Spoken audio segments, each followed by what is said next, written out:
Bem-vindo à aula de conceitos fundamentais. Nós vamos apresentar nesta aula os conceitos básicos para que nós possamos estar falando a mesma língua ao longo da disciplina de fenômenos de transporte.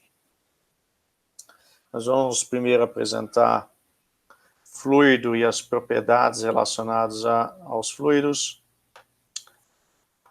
Depois nós vamos falar sobre algumas relações de estado, a deformação em fluidos e a condição de não deslizamento. O que é fluido? Essa é a pergunta que nós temos que fazer, uma vez que, baseado na primeira aula, nós falamos que as duas disciplinas mais importantes que nós temos no curso de engenharia são a mecânica dos sólidos e a mecânica dos fluidos. Então, precisa algo distinguir os dois. O que distingue o fluido do sólido? De forma simples, nós podemos dizer o seguinte. Imagine aqui que nós temos duas placas. Essas placas em preto aqui. Duas placas enormes, digamos, infinitas, que são colocadas aí de forma paralela. E entre essas duas placas, nós colocamos aqui uma borracha. Quer dizer, um sólido. E essa borracha, então, ela está ligada aí à placa inferior e à placa superior.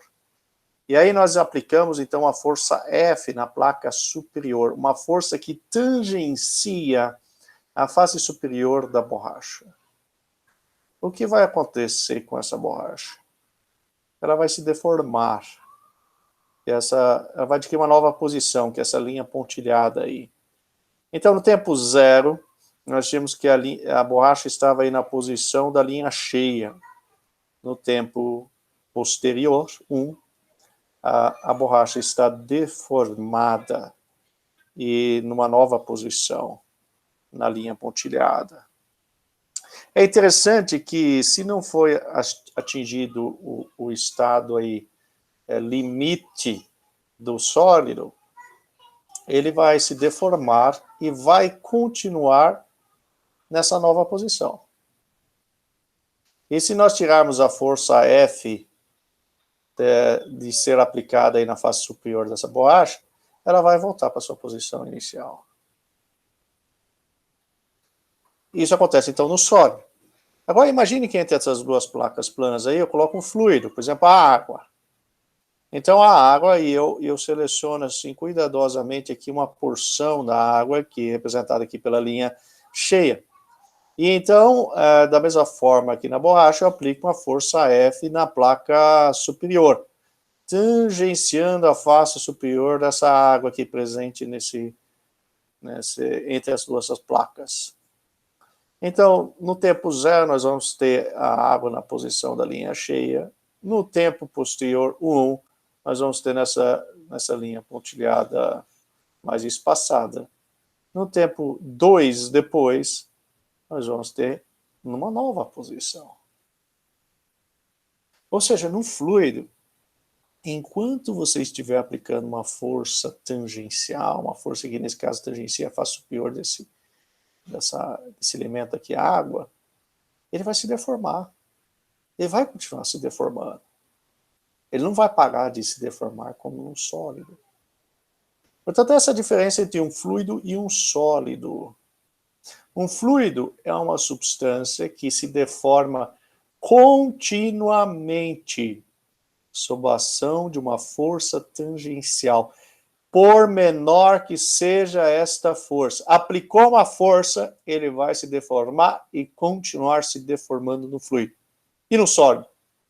Um sólido pode se deformar quando uma força tangencial lhe é aplicada, mas sua deformação ela não aumenta continuamente com o tempo.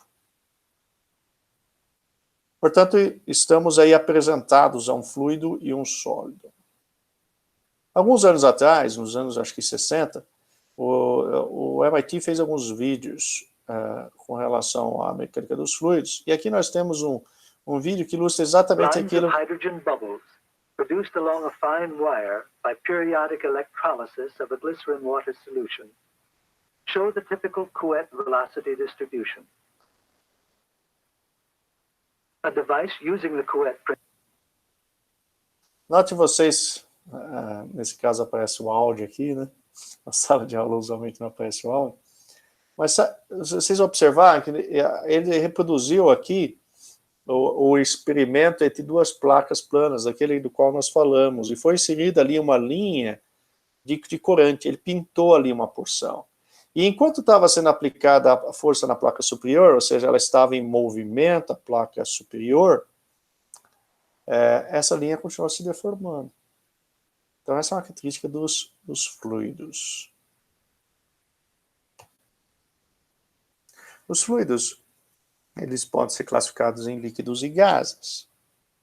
Quer dizer, primeiro nós temos os sólidos, aqueles que se deformam, mas não continuamente. Os sólidos, uma característica dos sólidos é que as moléculas nos sólidos elas se encontram muito próximas, muito unidas, relativamente fixas, pouco movimento.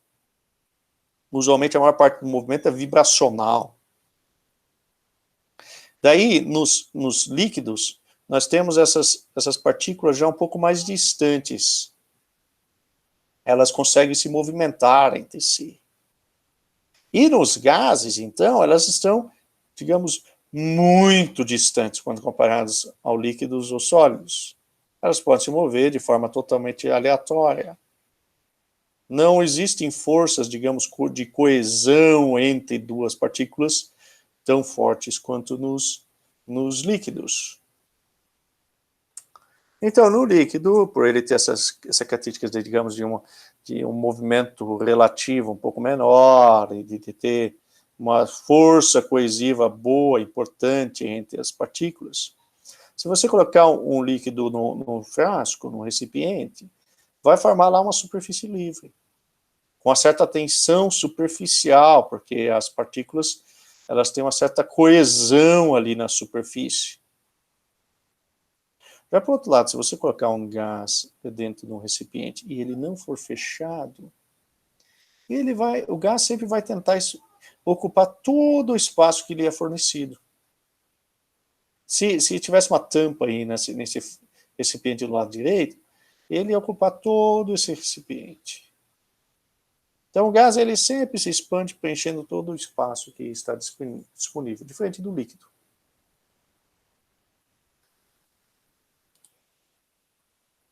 Digamos que essa parte azul aqui seja um líquido. E nós vamos estudar aqui um pouco uma porção desse líquido, que nós vamos pintar aqui de outra cor. Ora, na parte do líquido que nós queremos estudar aqui, que está pintada de uma cor, interagindo com o restante do líquido, vão surgir forças. Tem forças ali. Muitas vezes tem movimento, coisas desse tipo, então vai ter atuação de forças ali, na interface entre a parte pintada e a parte não pintada. E essas forças, então, aqui, por exemplo, tem uma força DF, elas podem ser, nós podemos calcular as componentes delas. Elas podem ser convertidas aí em sua componente tangencial, DFT, ou a componente normal, onde N aqui é o vetor normal. Note que essa força dF está aplicada numa área infinitesimal, dA. Então, a componente da força normal, nós damos o nome de tensão normal, quando nós dividimos pela área.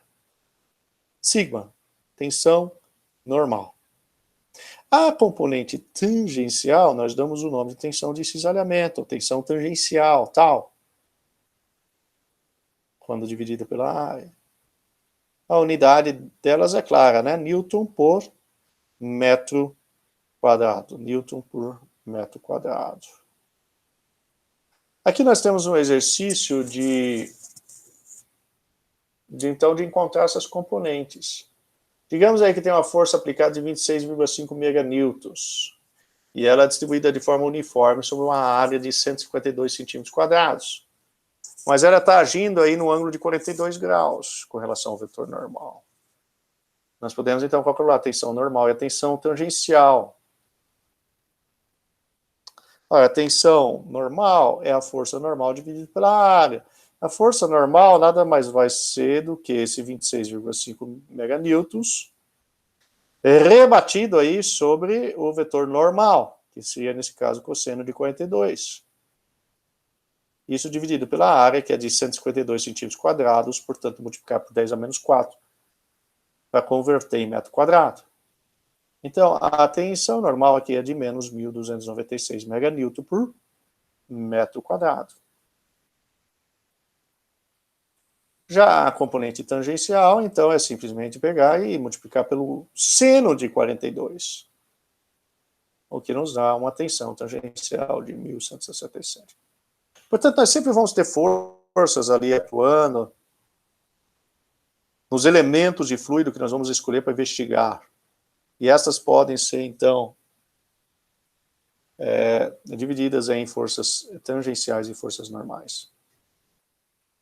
A força normal por unidade de área em um fluido estático, quando o fluido está paradão, quer dizer, a tensão normal no fluido estático, nós conhecemos como pressão. Pressão, então, é a força normal sobre área. Newton por metro quadrado, que também recebe o nome de Pascal, em homenagem a Pascal, que foi um grande investigador dos fluidos parados, dos fluidos estáticos. Temperatura é uma outra propriedade muito importante dos fluidos. A temperatura, de forma simples, definida, é uma medida da energia cinética média das moléculas. Então, as moléculas estão em movimento. Quanto mais energia cinética que elas possuem, quanto mais rápido o movimento, quanto maior a velocidade, caso a massa das partículas seja igual, maior será a temperatura. Então, aqui, no primeiro quadro aqui azul, existe uma baixa energia cinética. Elas estão movimentando com velocidades baixas, baixa temperatura. Aqui, no segundo, em vermelho, existe uma alta energia cinética. E, portanto, a temperatura está mais alta. Temperatura, portanto, é uma propriedade muito importante que os fluidos possuem. Porque as partículas podem estar se movimentando mais rápido ou mais devagar dentro de um fluido. Massa específica é uma propriedade muito importante. Porque a massa, ela pode estar no mesmo volume, mas pode estar concentrada mais em certas porções ou em outras estar menos concentrada. Ou nós podemos ter o mesmo volume de investigação, o mesmo volume de fluido, mas com a massa menor e uma massa maior. Então, para que nós possamos levar isso em conta, nós precisamos definir algo que relaciona a massa ao volume. A isso nós damos o nome de massa específica, às vezes conhecido como densidade, erroneamente, tá? Mas às vezes é conhecido como densidade. A massa específica é a relação entre a massa e o volume. Portanto, possui unidade de quilo por metro cúbico. Nós temos uma grande variabilidade no valor das massas específicas. Talvez os dois extremos aí sejam o mercúrio num extremo e o hidrogênio no outro. O mercúrio, para vocês terem uma ideia, vocês tracem aí onde vocês estão sentados, tenta imaginar aí um cubo de 1 metro aí de lado. 1 metro por 1 metro por 1 metro. Pois é, se você tivesse mercúrio dentro desse 1 metro por 1 metro por 1 metro, e colocasse isso sobre uma balança, isso daria 13.580 quilos. Imagine só, uma quantidade enorme de massa que cabe num metro cúbico. Agora, se você fosse colocar o hidrogênio, que está, digamos, no outro extremo, você só teria 0,0838 quilos. Talvez nas suas balanças normais isso aí sequer apareceria. Portanto, nós temos aí uma grande variabilidade na massa específica. E isso mostra a importância de nós termos essa definição da massa específica. A massa específica, ela pode variar no espaço. Ela pode variar no espaço. Se nós estivéssemos sentados numa sala de aula agora, você pode imaginar que, às vezes, tem uma aglomeração de alunos sentados numa certa porção da sala, e na outra porção da sala, se nós pegássemos exatamente o mesmo volume, nós teríamos uma concentração menor de alunos. Ou seja, nós temos ali uma variação da massa específica dentro da sala. Então, ela pode variar no espaço. Aqui, por exemplo, se nós considerarmos essas cores na escala de cinza, aqui do branco para o preto, então a região branca nós temos a concentração baixa de massa. Se nós pegássemos um pequeno volume ali, nós teríamos a massa específica pequena.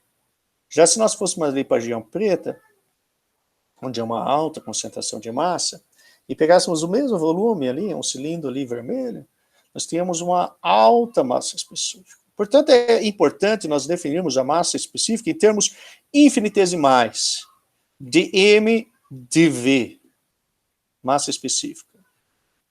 Como a massa específica ela pode variar no espaço, conforme nós acabamos de dizer, e ela pode variar no tempo também, porque vocês poderiam estar nessa configuração numa aula e na próxima aula, digamos, a concentração de massa de alunos dentro da sala ia mudar.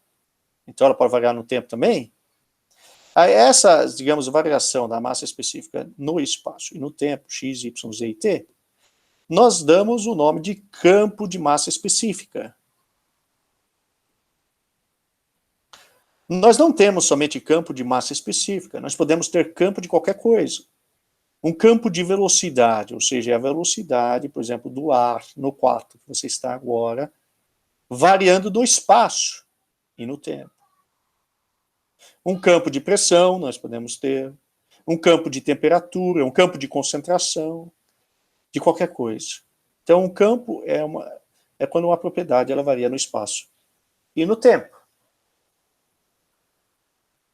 A massa específica ela pode variar e ela é influenciada por diferentes fatores. A massa específica ela é função da pressão, principalmente, e da temperatura. Considere, por exemplo, a influência da pressão. Nós temos aqui uma linha pontilhada aqui de um volume de fluido. Digamos agora que nós apliquemos uma pressão nesse elemento. Ou seja, se nós aplicarmos a pressão, que é uma força normal compressiva, esse elemento de fluido ele vai diminuir de tamanho. Ele vai diminuir de tamanho. Você vai ter a mesma massa num volume menor. Ou seja, vamos olhar aqui uma vez no quadro verde. Se nós temos a mesma massa, o numerador é igual, mas o volume diminuiu, então o que aconteceu com a massa específica? Ela aumentou. Portanto, o aumento da pressão aumenta a massa específica. O aumento da pressão aumenta a massa específica. E a temperatura? Nós sabemos lá da física que, digamos que tenhamos esse volume aqui, inicial de fluido, de cor mais clara. E aí o que acontece quando nós aumentamos a temperatura? Os corpos tendem a se dilatar, a aumentar. Então, se nós aumentarmos a temperatura para 30 graus, de forma geral, nós vamos ter ali a mesma massa, mas num volume maior. Olhemos novamente para o quadro aqui verde. Nós vamos ter a mesma massa, mas num volume maior, com o aumento da temperatura, então a massa específica ela diminui. Portanto, o quadro vermelho diz o aumento da temperatura geralmente diminui, aliás, a massa específica. Mas tem um fluido no qual esse comportamento tem as suas particularidades, que é a água. O comportamento incomum da água. Ou seja, se você olhar nesse gráfico maior aqui, você vai observar aquilo que nós acabamos de dizer. Aumenta a temperatura, diminui a massa específica. Ou seja, diminui a temperatura, aumenta a massa específica. Mas se nós dermos um zoom aqui na região, aqui perto do 4 graus Celsius, o que nós observamos? É que conforme a temperatura vai diminuindo, vai aumentando a massa específica, mas daí tem um máximo em torno de 4 graus, onde acontece o comportamento inverso. Diminui a temperatura, diminui a massa específica. É esse comportamento incomum da água que garante a existência de vida aquática. Porque quando a temperatura vai diminuindo, então você tem a criação, muitas vezes, de um gelo na superfície da água. E isso garante que continue existindo a vida aquática no fundo. Então, o comportamento incomum da água ele é muito interessante. Onde você vai encontrar os valores de massa específica? Nas tabelas de livros, usualmente no final dos livros, nos anexos. Na internet, você pode procurar pela massa específica de difluidos. E, então, é dessa forma que você vai encontrar os valores de massa específica, caso, por exemplo, o problema não forneça o valor da massa específica. Há uma propriedade muito parecida com a massa específica que nós conhecemos como peso específico. O peso específico é a relação entre o peso e o volume. Peso, nós sabemos, o peso de algo é a aceleração da gravidade vezes a massa, dividido pelo volume. Ora, massa sobre volume nós acabamos de definir como sendo a massa específica. Então, a massa específica fica vezes a aceleração da gravidade como sendo igual ao peso específico. O peso específico possui unidade de Newton por metro cúbico, porque é a força sobre volume. E é a mesma coisa que válido para a massa específica, é válido aqui também. Quer dizer, o peso específico, nós podemos ter um campo de peso específico, o peso específico pode variar no espaço e no tempo também. Já nós temos algo que nós conhecemos como densidade, ou densidade relativa, às vezes, que é a razão entre a massa específica de um fluido e uma massa específica padrão. Ou seja, daí nós estamos comparando duas massas específicas. Uma massa específica que é do fluido que nós temos interesse, em relação à massa específica padrão. Que no caso dos líquidos é a água, que possui uma massa específica em torno de 1.000 kg por metro cúbico. E no caso dos gases, a massa específica padrão é o ar, que possui em torno de 1,29 kg por metro cúbico. Ou seja, daí nós estamos começando a comparar tudo em relação à massa específica padrão. Os engenheiros usavam muito isso para ficar mais fácil, às vezes, de decorar, inclusive. Por exemplo, a densidade do mercúrio, 13,6. Ou seja, ela é 13,6 vezes maior que da água. Então, a densidade é isso, você compara duas coisas. Ora, se a densidade é maior que a água, então quer dizer que a massa específica da substância em estudo é maior que da água. Se ela é maior que a água, ela, digamos, entre aspas, é mais pesada que a água. Você já vai afundar. E se ela for menor que menor que da água, então ela vai flutuar na água. Aqui nós temos um vídeo que ilustra isso muito bem. Nós temos aí um gelo que é colocado no óleo quente e o gelo flutua. O gelo flutua, porque ele possui uma massa específica menor que do óleo. Mas, à medida que vai derretendo, essas gotas elas descem, porque possui uma massa específica maior que o óleo. Então, esse é um exemplo de aplicação da densidade. Vamos ao exemplo de cálculo, né? A tabela abaixo apresenta medidas de massa e volume de dois líquidos desconhecidos. O líquido A, ele é colocado os dois líquidos são colocados num recipiente que possui 25 gramas. Então, se você for lá e medir na balança só o recipiente, vai obter o valor de 25 gramas. Daí você vai lá e mede, coloca um líquido A e um líquido B nos dois recipientes e vai medir o recipiente mais o líquido, que é esse RL. Então, num você vai medir 75 gramas, no outro 44,7 gramas. O volume é diferente dos dois. Num você tem 50 ml, no outro você tem 25 ml. Nós queremos saber a massa específica dos dois líquidos e identificar os líquidos. Então, essa é uma forma simples de tentar identificar o líquido, ainda que ela possa, às vezes,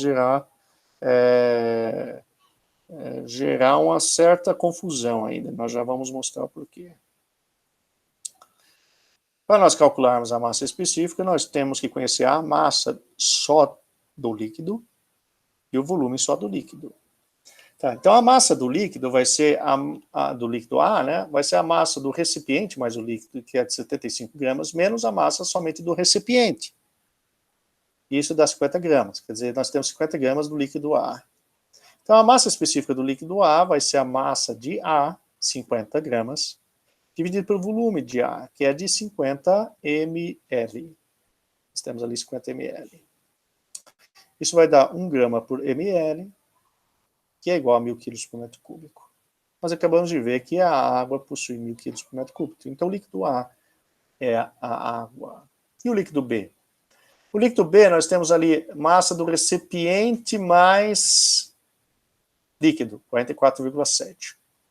Menos a massa só do recipiente, que é 19,7 gramas. Então, se nós pegarmos essa massa de 19,7 e dividirmos pelo volume, que nesse caso é 25 ml, isso dá 0,8 gramas por ml. É a mesma coisa que 800 kg por metro cúbico. O líquido B é o álcool etílico, ou etanol, se você olhar numa tabela. Pode gerar uma certa confusão, porque você pode ter diferentes líquidos em diferentes temperaturas, às vezes com 800 kg por metro cúbico. Mas, em geral, você vai estar ali na faixa do álcool. Então, o líquido B é o álcool etílico. Nós acabamos de ver que a massa específica ela varia com a pressão e a temperatura. Né? Com a pressão e a temperatura. Então, você poderia perguntar, será que existe uma relação que permita nos calcular, então, como a massa específica varia com a pressão e a temperatura? Os gases têm, que é o que vocês conhecem como a lei do gás ideal, que é onde a massa específica ela é diretamente proporcional à pressão, que é o que nós vimos, né? Pressão aumenta, o que acontece com a massa específica? Aumenta também. E inversamente proporcional à temperatura, que é o que nós vimos também, né? Aumenta a temperatura, o que acontece com a massa específica? Diminui. E aqui nós temos uma constante proporcionalidade, que é 1/R, onde R é a unidade da constante do gás, que possui aí a unidade de metro quadrado por segundo ao quadrado Kelvin, ou que é a mesma coisa, só ver a definição de Joule, né? Quilojoule por quilo por Kelvin. Aqui nós temos os valores tabelados de R. Mas, de novo, esse valor de R, como são constantes, aqui você vai encontrar em tabelas no final dos livros, você pode encontrar na internet. Vale a pena ressaltar que a pressão e a temperatura na lei do gás ideal são as absolutas. Então, lembre-se aí, você vai usar, por exemplo, na temperatura, escala de Kelvin. Então, esta é uma relação de estado para gases. Aqui nós temos uma relação onde você pode relacionar a massa específica à pressão e à temperatura. Um exemplo. Um especialista da NASA necessita estimar a massa total dos 15 tanques preenchidos com diferentes gases comprimidos que estarão a bordo do foguete espacial. O volume de cada tanque é 0,25 metros cúbicos e a massa do tanque vazio é 5 quilos. A tabela abaixo apresenta as condições dos gases. Estime a massa total dos tanques. Então, você quer saber... O engenheiro chegou lá e falou, quero saber quanto de massa aí, você quer levar esses tanques aí? Então, me diga aí quanto de massa que é, para saber se o foguete pode carregar essa quantidade de massa. Beleza, então, oxigênio. Tem 5 tanques. A temperatura é de 290 Kelvin. A pressão desse gás nesses tanques é de 1 megapascal. Nitrogênio, 4 tanques. Temperatura 290. Pressão de 0,85 megapascal. Dióxido de carbono, 6 tanques. 290 de temperatura. 1,25 megapascal de pressão. Tá, então nós temos a lei ideal dos gases, que relaciona a massa específica, a pressão e temperatura, usando uma constante de proporcionalidade, que é a constante do gás, 1 sobre R. Massa específica é a mesma coisa que massa sobre volume. Então aqui, está massa sobre volume igual a 1 sobre R PT. Se nós jogarmos o volume para o outro lado, então nós vamos ficar com a massa, que é o que nós queremos determinar. Massa é igual a pressão vezes volume dividido por RT. Agora nós podemos calcular a massa de cada tanque individual para cada uma das substâncias que nós queremos levar. Então, primeiro a massa do oxigênio. A massa de um tanque de oxigênio, considerando só o oxigênio, a pressão aqui é de 1 megapascal, né? Então 1 vezes 10 a 6 pascal, vezes o volume de 0,25, dividido pelo R, aqui nós estamos falando de oxigênio, então 0,2598 vezes 10 ao cubo, né? O oxigênio não está nessa tabela. Então você vai ter que olhar numa tabela que tem nos livros, que daria 0,2598 vezes 10 ao cubo, vezes a temperatura de 290 Kelvin. Isso vai dar a massa de oxigênio num tanque de 3,318 quilos. A mesma coisa nós fazemos com o nitrogênio e dióxido de carbono. Então aqui a pressão. Pressão aqui, 0,85 megapascal. Vezes o quê? O volume. Dividido pelo quê? A constante do gás, vezes a temperatura, 290. Dá 2,469 e de dióxido de carbono, 5,705. Opa, então o dióxido de carbono deu aí um pouco maior aí, né? Que o nitrogênio, por exemplo, que é o menor. Mais que o dobro, né? De massa.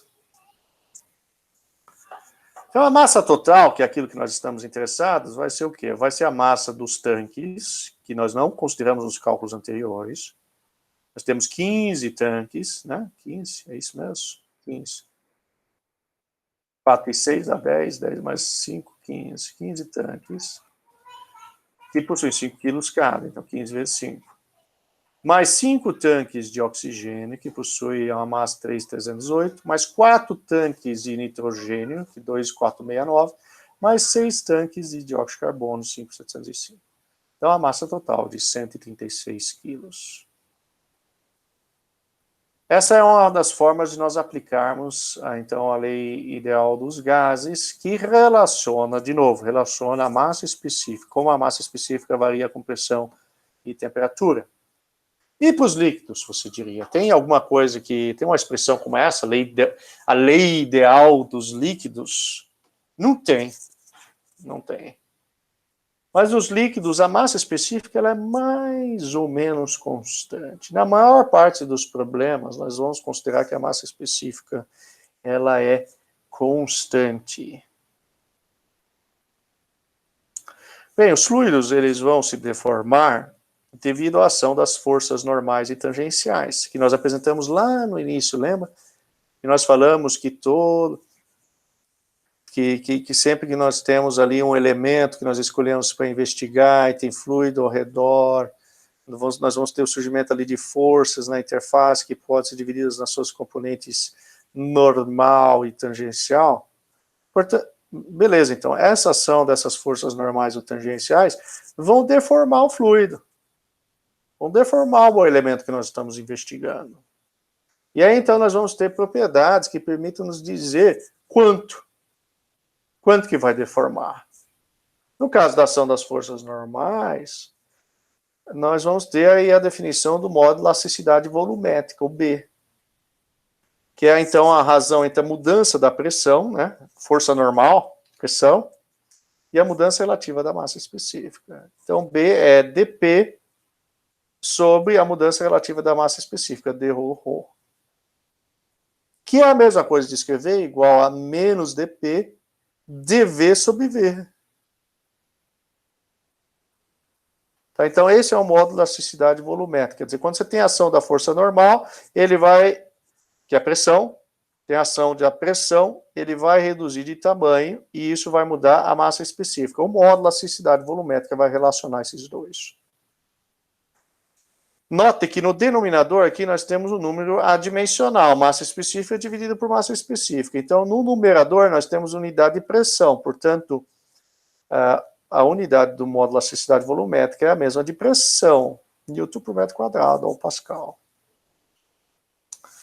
Vamos ver como é que é esse negócio aí, do uso do módulo de elasticidade volumétrica aí do B, com esse problema. Determine a variação relativa da massa específica da água para uma variação de pressão de 10/8 Pascal, uma variação de pressão altíssima, muito alta.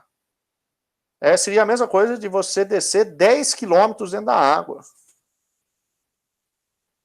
Dado que o módulo de elasticidade volumétrica da água, ou de compressibilidade da água, é de 2,15 vezes 10 a 9 Pascal.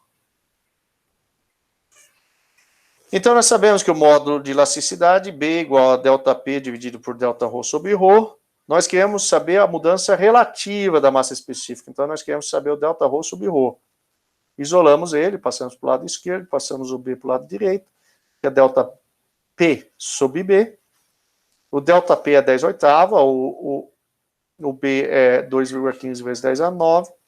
Isso dá uma variação relativa da massa específica de 5%. Ou seja, é pouquíssimo. É muito pouco.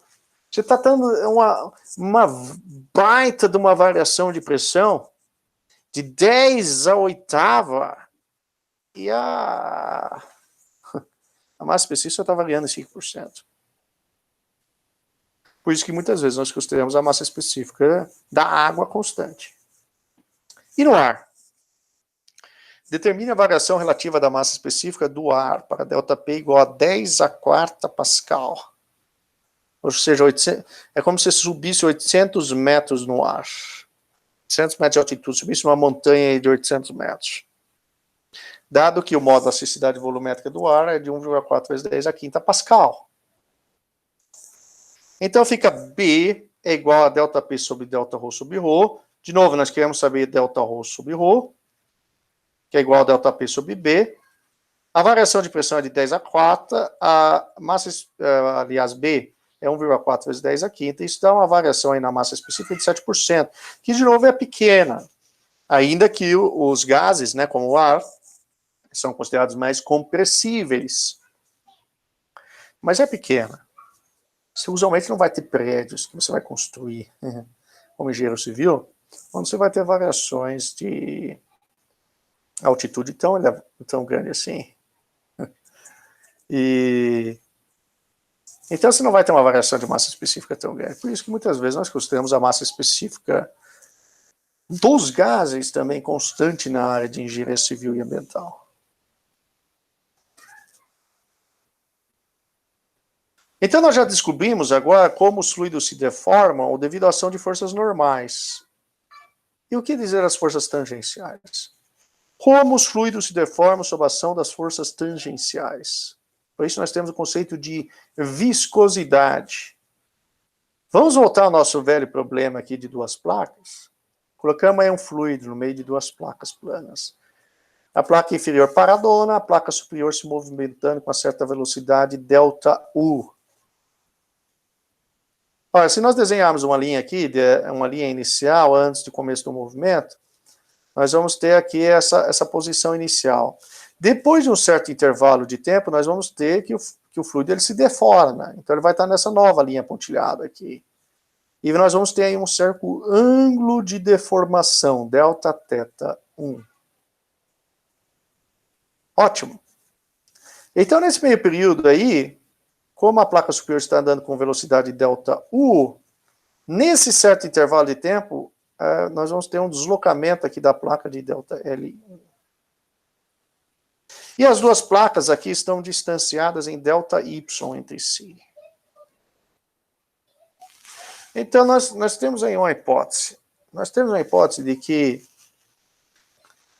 nós estamos interessados aqui na taxa de deformação, né? É o quanto esse fluido vai se deformar devido à ação da força tangencial. A taxa de deformação é Δθ sobre ΔT. Se então quanto o fluido deforma, uma deformação nesse caso angular, né?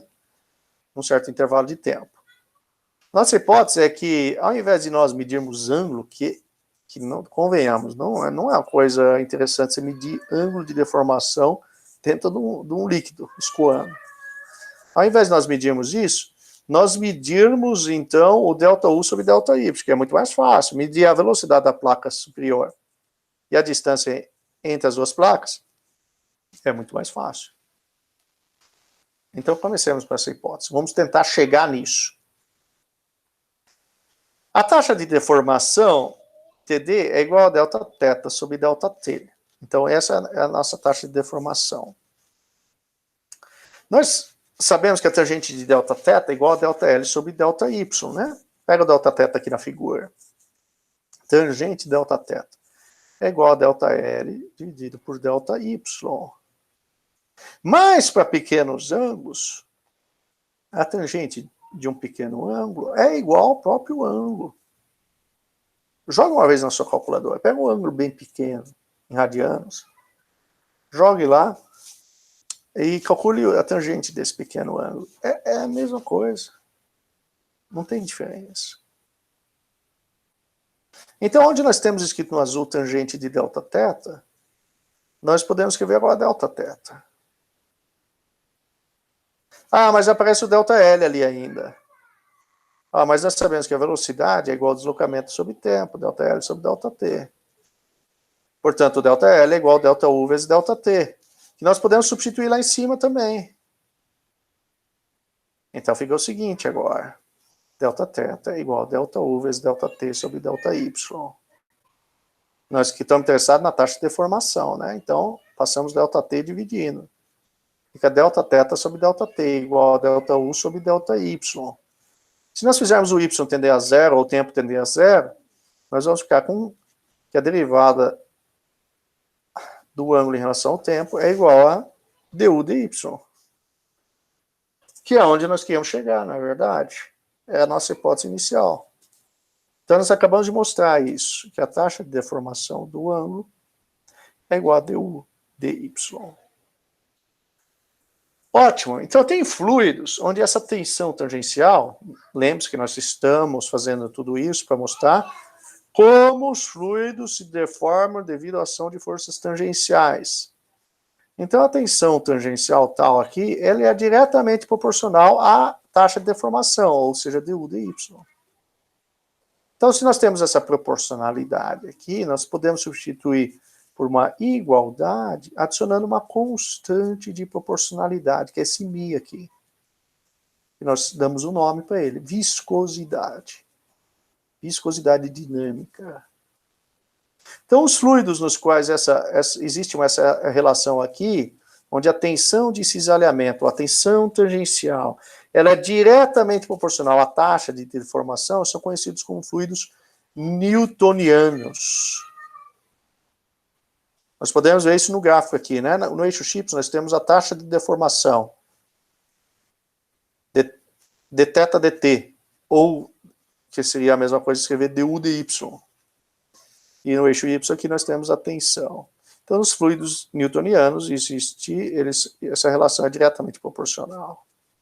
Note que nessa figura tem diferentes tipos de fluidos. Tem os dilatantes, tem os pseudoplásticos, os plásticos, etc. Nestes outros fluidos, essa relação não é diretamente proporcional. Existe outro tipo de relação. Mas em fenômenos de transporte, nós não, pelo menos nessa disciplina de graduação, nós não estamos interessados em fluidos que não são newtonianos.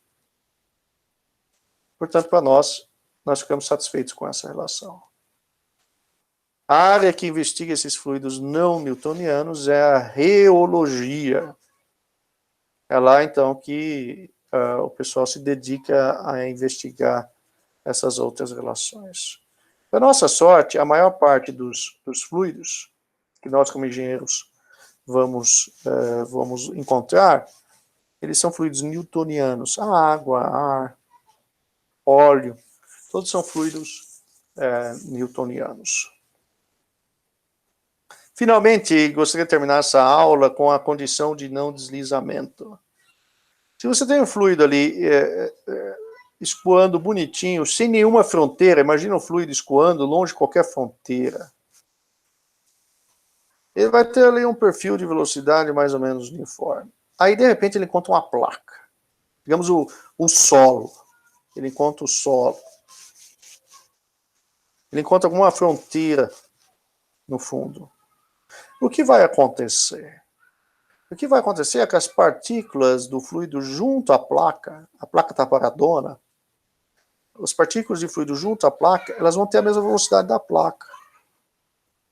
Se a placa está parada, a velocidade delas vai ser zero.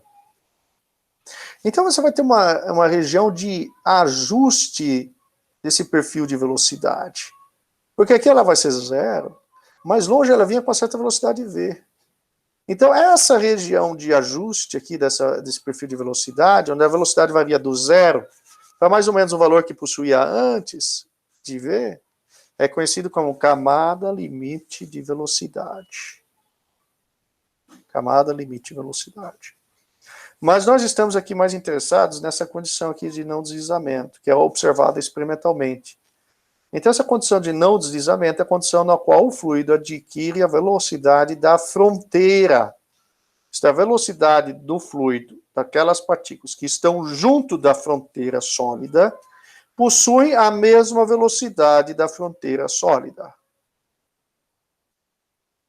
Aqui nós temos, não acredita nisso? Então aqui nós temos um vídeo que mostra, procura ilustrar isso. O fluido escoando da direita para a esquerda, é colocada uma haste aqui no fluido, que vai ser retirada cuidadosamente com certo corante. Bom, o fluido está escoando da direita para a esquerda, nós vemos o fluido escoar, mas olha aqui para as partículas junto ao sólido, a parede no fundo. Paradas. Estão lá como no início.